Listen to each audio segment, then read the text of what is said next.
Howdy folks, Module 6, breeding. Okay, I'm excited, let's dive in. So for the intro, determine the sex. First, before we even breed, we have to know whether it's a female or a male.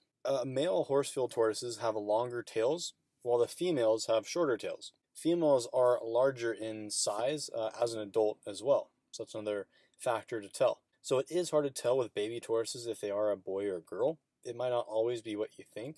The plastron, which is the bottom of the shell of a Horsefield tortoise, is always flat. Other types of tortoises have a curved plastron for males, so that doesn't really help in this situation. But if we look at the picture here, the male, you can see, has a longer, narrower tail, and then it tapers a bit more. And then the female, on the right-hand side, has a shorter, wider tail. Just, it looks a bit stubbier. So a big difference there, and that's how you can tell. Make sure that you're matching them up correctly. So first we're going to be talking about captive breeding and pairing. So the pairing should be matched as closely as possible based on the physical looks, the region of birth, geographical locality. The variables will increase the success rate of breeding. So basically birds of a feather flock together. Try to get them as closely as possible as far as their upbringing and things like that, and make sure they're going to hit it off well. It is best to get a pair of the same time and raise them both as the owner. So this is the ideal situation. This increases the success rate as well, much more than wild caught tortoises and just throwing them together and hoping it works out. Also, only select healthy Horsefields to breed.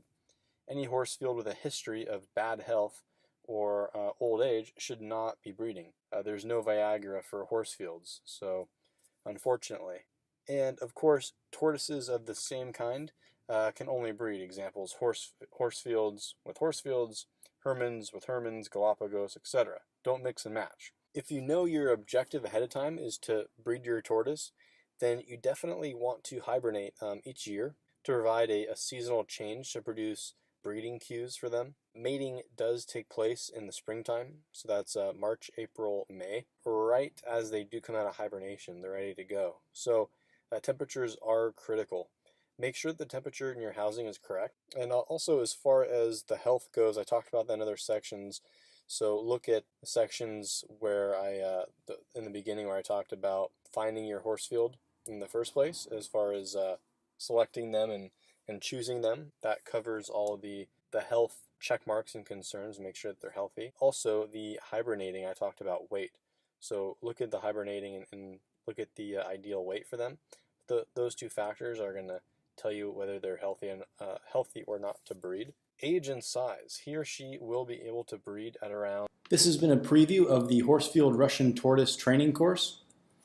If you'd like to continue this training, click the link in the description below this video. And I'll be sending you more free information on the Horsefield Russian Tortoise care, including buying, housing, food, diet, hibernation, breeding, and health.